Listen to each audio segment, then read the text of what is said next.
You're at a Kizomba festival and you see your favorite Kizomba teacher on the dance floor and you think, oh, this is the perfect opportunity for me to dance with them. And then you see the queue of dancers also waiting to dance with them. Are they worth the queue? Are they worth the long wait? Should you wait? And how do you navigate the queue? Let's get into it.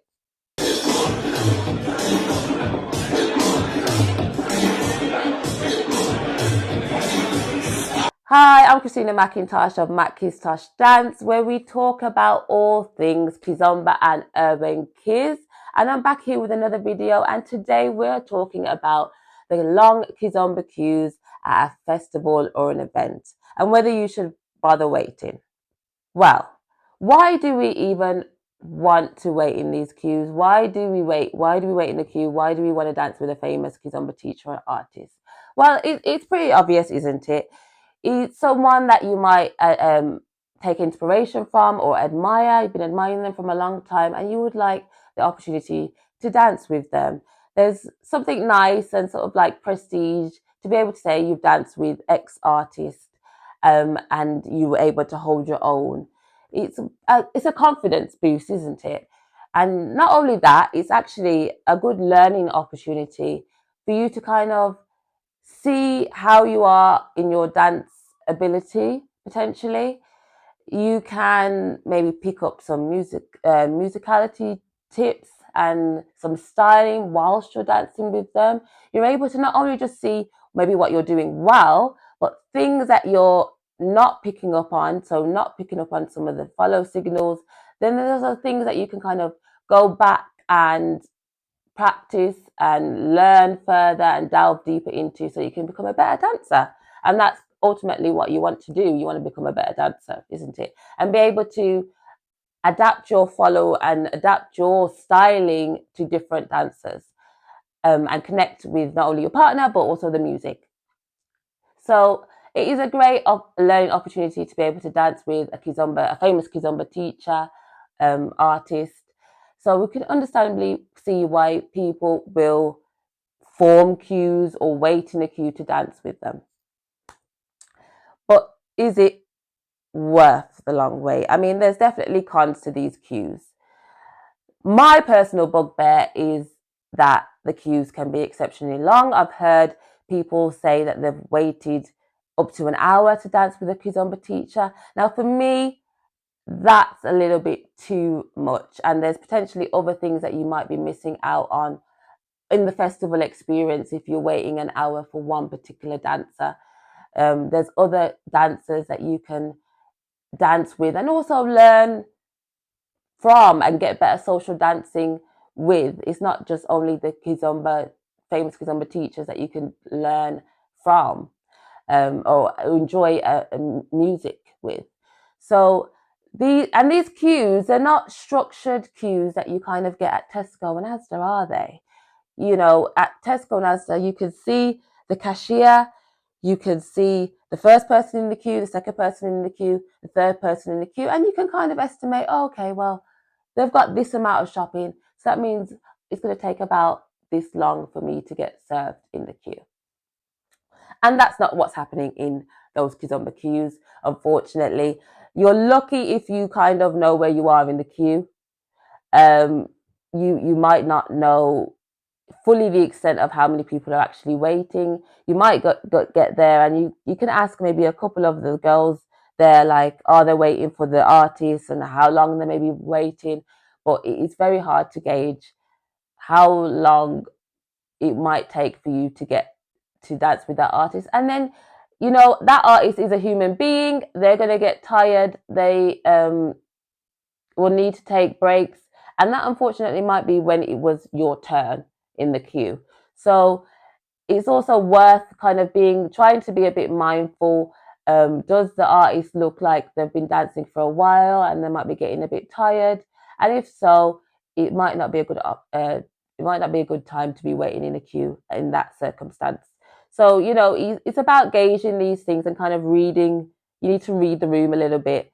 And be courteous as well. Like you don't want to skip the queue or barge in front of someone. So it is a little bit difficult to navigate. Me personally, waiting an hour is a bit too much. Like I said, I would say I probably wouldn't wait more than about half an hour in any queue for any particular person, because there are lots of other things that you can do and ways to enjoy the festival and the experience. And you paid a lot of money to be there and enjoy.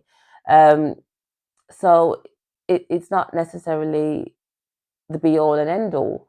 And I have never come from a festival and in my kind of review for the festival, the best thing about it was dancing with this famous artist. No, it's never. It's normally about sharing the whole experience with the people there, the energy and the vibe of the festival. So, don't put too much pressure on dancing with this particular Kizomba artist, because it's not good, really.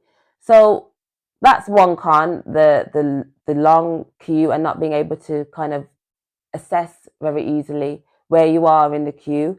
Another thing is there is a lot of pressure, and there's pressure on both sides. There's pressure as you as a dancer, and there's a pressure on the artist, as well. There can be, and it's navigating that pressure. I mean, at the end of the day, you both are human beings, and you want to enjoy the dance and sharing that dance experience. So don't put too much pressure on yourself to not mess up. Um, just go there and just enjoy the dance as best you can. When I'm saying there's also pressure from the artist side to, because a lot of the day we're living in a digital age, so there's a lot of filming going on as well. So there's pressure to, look good on film. There's pressure in kind of expectations that they're expected to kind of be the best and give you the best dance, and that is a lot of pressure. So try not to come with too much pressure. And also be mindful of your energy, because as appreciate you being in the queue for a long time, and your energy will kind of drop. You might get a bit frustrated that you've had to wait for so long. And the Kizomba artist energy might also drop, that they've been dancing for a while. There's high demand for them. So be very mindful of your energy, I would say. Some of my top tips to navigate the Kizomba queue. Be very mindful of your energy. Try to keep your energy up, smiling, engaging. No one wants to dance with, a grumpy person. So keep that energy up. It will probably increase your chances of being invited as well. So definitely keep that energy up. One thing I've heard people complain about once waiting in these long queues, which might impact on your decision whether it's worth it, that they've waited in this long queue to dance with this famous person, and then the connection wasn't there. The artist was maybe distracted or tired, or just you just didn't connect for whatever reason. It's not everyone that you dance with that you connect with, especially the dance with in Kizomba, where it's more closer proximity to each other. They would say salsa. I was going to say sensual, but say bachata, but that might not be the case. But it definitely, you're closer to them than say salsa. So the connection might not be there, and then they'll be like, "Oh, I waited all this time," and then the connection, they were distracted or whatever. So that again comes to not putting too much pressure on the experience, and going there with good energy, with a mindset to have fun, to potentially learn something, and take something away, and also share your energy with that other person. Um, I've never come across someone and it was like, "Oh, I've waited a long time," and then the connection wasn't there, because I was there to enjoy myself. So I take it as an opportunity to see if I can style, if I can bring some, my flair. That's why it's so important to work on your own kind of musicality and styling and flair, so that you can bring something to also give back to the Kizomba artists. You're not just taking from them, taking their energy. You've also got something to exchange. So definitely work on your own dance, and then I think that does definitely help the connection that you might get if you decide to brave the Kizomba queue. So I think whether you should wait in a Kizomba queue, it's really going to be up to you, and whether you want to spend that amount of time in the queue. I mean, there's also another point as whether you should or should not kind of refuse dances whilst you're waiting in the queue. Will that affect your place in the queue? And it's happened to me. I've been I'm waiting in the queue for a Kizomba artist, and then someone else asked me to dance. For the most time, I think there's only one time where I said to the person, no, I'm waiting in the queue, but I'll find you after. And I did make a point to go and find them after. I literally went to the back of the room and I actually found them and danced with them after. Because I didn't want to potentially lose my place in the queue. And there's other times where, most of the time actually, I do accept the dance and I kind of try and dance in that vicinity.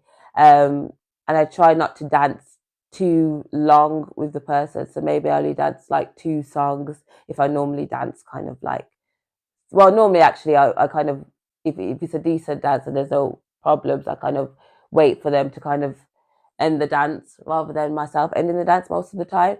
But yeah, I tend to accept a dance whilst I'm waiting for an artist for the most part. But yeah, I might just dance for less, not for as long, and definitely in the vicinity of where I kind of was queuing, so that I could potentially go back into the queue. But it's a grey area whether those girls are going to accept you back to be in your place where you were in the queue. It could be that the artist also changed partner, and when he changed partner, you weren't there. So is he going to remember that you were there from before? It's a bit of a grey area. So it is hard to navigate these queues. I would definitely say that. But I think a takeaway is to not put too much pressure on yourself to perform, not put too much pressure on yourself to get that dance with a Kizomba artist. There are lots of other people to dance with and lots to learn and take away from a festival. Yes, so please don't forget to like, subscribe for more videos and tips. Let me know in the comments your experience of Kizomba queues. How do you navigate them? Do you wait in a queue? Do you accept other dances whilst you're waiting in the queue? How has that gone? I definitely want to hear from you, and we can get a conversation going in the comments. I'll be Mckiztosh of Mckiztosh Dance, and I'll see you in the next video.